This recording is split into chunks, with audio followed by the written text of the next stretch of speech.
KwabaseThesalonika bokuqala isahluko sesithathu. Ngalokho kwathi singasenakubekezela, sathi kuhle ukuba sisale sodwa e-Athene.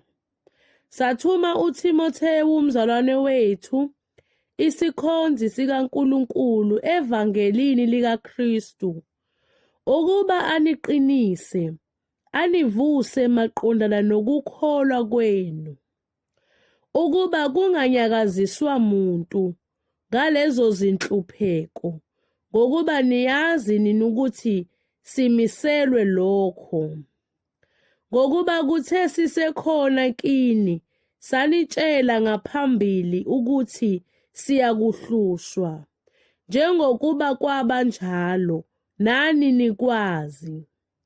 Ngalokho nami, lapho ngingasenakubekezela, ngathumela ukuba niqonde ukukholwa kwenu, ingabe mhlawumbe umlingi unilingile yini ukukhandleka kwethu kube yize.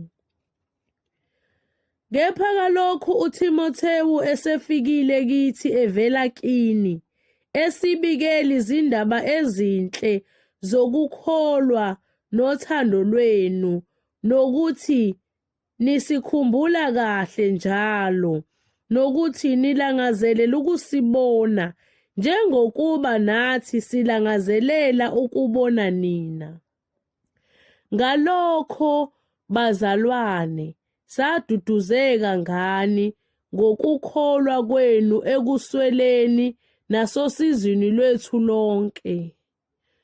Ngokuba kalokhu siyaphila uma nina nimi niqinile eNkosini. Ngokuba kungukubonga okunjani esingakubuyisela kuNkulunkulu ngani, ngokuthokoza konke sithokoza ngakho ngenxa yenu phambi kukaNkulunkulu wethu na? Ubusuku nemini sinxusa nokunxusa ukuba sibone ubuso benu, siphelelise okusileleyo ekukholweni kwenu. Sengathi uNkulunkulu noBaba wethu uqobo neNkosi yethu Jesu angayiqondisa indlela yethu yokuza kini.